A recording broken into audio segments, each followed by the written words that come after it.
A Curious Mind.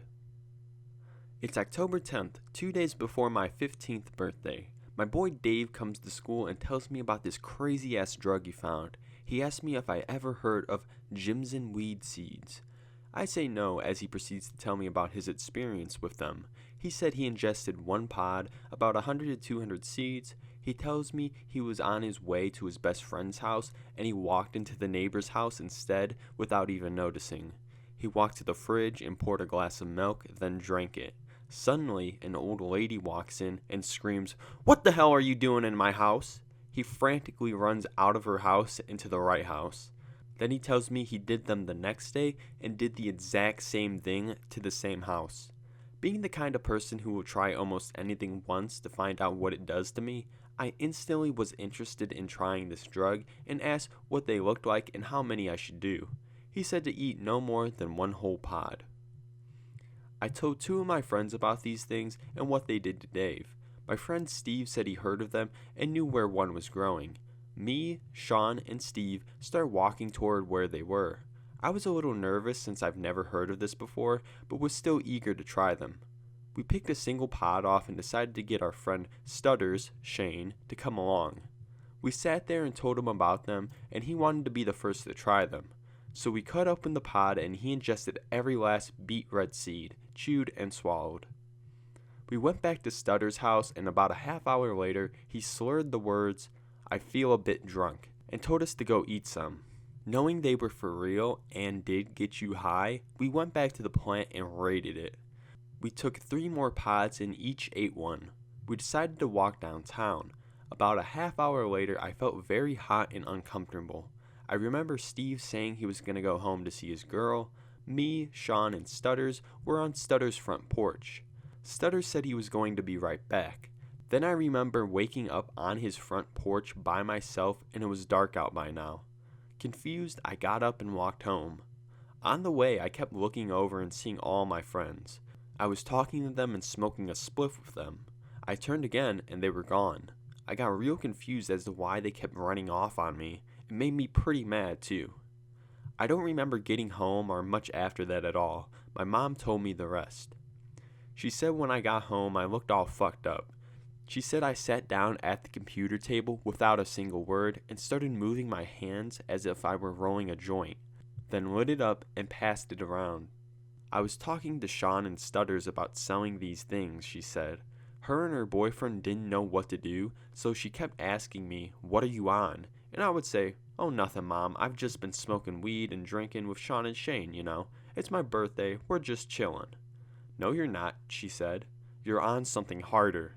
And I argued with her, "No, I've just been chilling with Sean and Shane smoking weed. Ask them." She looks at me and yells, "There's no one fucking there." I turned and looked beside me with a confused look on my face and said, "Oh, they'll be right back." She still didn't know what I was on because I simply didn't remember. All I knew I was chilling with my friends. She said over the next 7 hours I kept smoking cigarettes that weren't there and thinking I was burning myself. My stepdad stayed up all night on the computer watching me since I wouldn't stay still or sleep.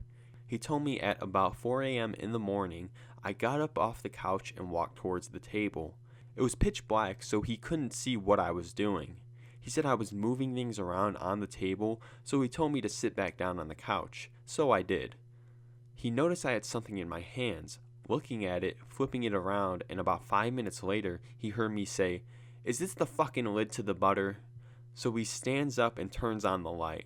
There I was, sitting on the couch with the lid to our glass butter holder. He grabbed it and went towards the butter and finds the pillow sitting in the spot where the lid should be, and he laughed his ass off. My parents said they got a huge kick out of me. They said I was like a 10-year-old kid with a 10-second memory span. Another incident my mama told me about was that I went to the bathroom and I was in there for like 10 minutes before I came out strutting my stuff butt naked in the hallway. She turned to her boyfriend and asked, "What do I do?" And he said, "I don't know, I'm not touching him." So they told me to get dressed, and it took quite a while for me to come out, and when I did, I had my mama's pants around my head, so they had to get me dressed themselves, which I later apologized to them. It was a school night, so my mama said I should stay home while they went to work. In the morning, I was still pretty high, but I remember what I did by then. I went to my friend Joe's house and told him all about it, and we decided he wasn't going to go to school either, and he was going to do some seeds with me. We were going to sell them to kids and make some money too, so we went to the plant and grabbed like 20 pods. We went up to the high school and gave a bunch away, then we ate a pod each on the way to Sean's house to see how he made out last night. We got there and cut open all the pods and put them in baggies. We figured not many people would buy them, so we ate another 3 pods each. The last thing I remember is Stutter's aunt coming to Sean's, freaking out asking us what he was on and to show her where they are because Stutters was in the hospital bleeding out of his eyes, ears, nose, and mouth. I instantly got paranoid since I just ate 4 more pods.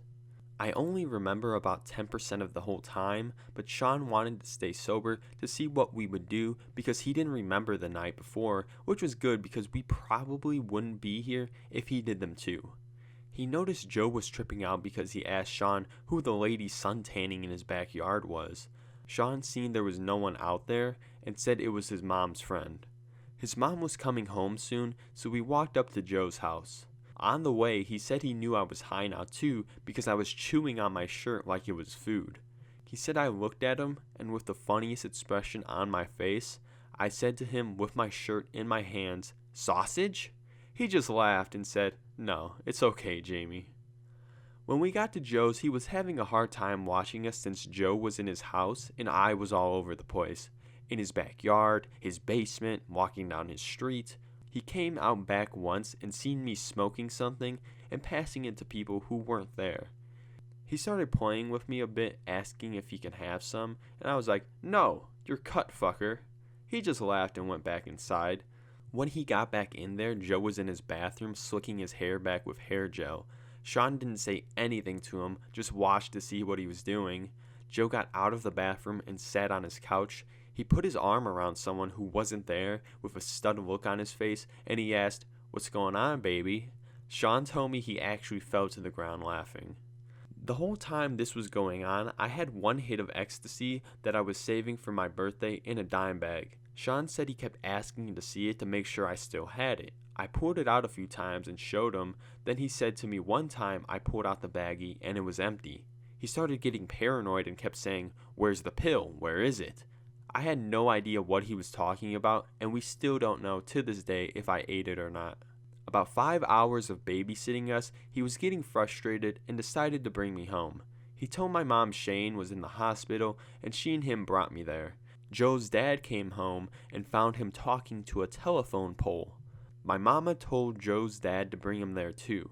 When we got into the car, she said I thought we were going to get my contacts, so she didn't have to tell me we were going to the hospital.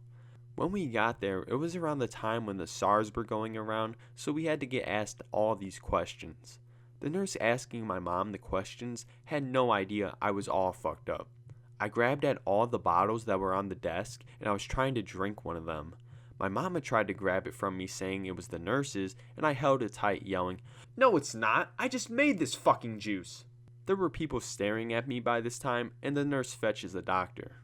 I got brought to this room, and on the bed beside me was my friend Joe. Stutters was in intensive care. I vaguely remember this, but I remember some. I remember the doctors and 3 cops standing in front of me. The doctors gave me 2 cups of charcoal and a paper cup and said I had to drink them or they would have to stick a tube down my throat. Me, still having no idea why I was in the hospital, was kinda thirsty anyways and forgot it was charcoal. I looked down at the 2 cups and figured it was Pepsi or something, so I chugged the first one, then the second one.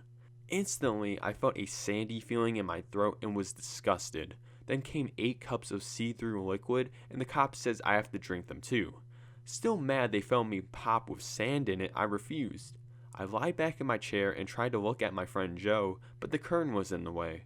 I whispered to my mom to push my bed back so I can see him, and she said if I drink the cups first. So I did, slowly but surely. I remember how gross it was, but I still did it.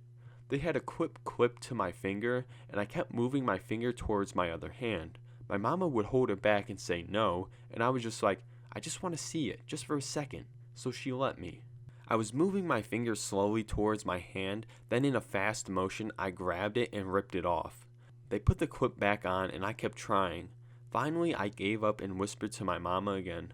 Move my bed back so I can see Joe. So without the doctors noticing, she did so. Gotta love my mama. I looked over at Joe and I remember seeing the biggest smile on his face as he said, "Your nose is broken, that's why you're here." And I replied, "Really? Why are you here, man?" And he laughed and said, "I broke both my legs, man. I'll never be able to walk again." And all the cops started laughing at us. I forgot to mention when the cops were trying to get me to drink the stuff, my mom said I was hitting on the lady cop and she was blushing and everything. I laughed when she told me that. But anyway, we got put into our rooms. When I got out of the hospital, like 6 of my friends told me I called them from the hospital and I don't remember still. One of the nurses found me naked in the elevator trying to escape the hospital. When I got out, I was still having major side effects such as blurred vision, lasted over a week, dilated pupils, lasted a few days. For about a month after that, every once in a while, I would forget to take a breath, then find myself gasping for air. The doctor said we all suffered brain damage and should stay away from all drugs for at least 6 months. Think any of us fucked up kids listen? Jimson seeds is the only drug I've done that I've said and actually meant that I'll never do them again. They were quite the experience from what I remember, but no doubt very harmful to the body and very unpredictable, seeing how the levels of poison in the plant varies from year to year and even from leaf to leaf. I know how I think when people say, "Don't do this," or even suggest not to. I'm a curious kid and that's why I did them, and I know many more kids will too. So I'll just try to let you know what you're in for. I suggest you don't do them. They are evil, but I know how I am, and I know some will. I spent my 15th birthday in the hospital, and I'll never forget that. I'm personally glad I did them because I learned a lot. I learned that even when things seem fun, they could be fatal.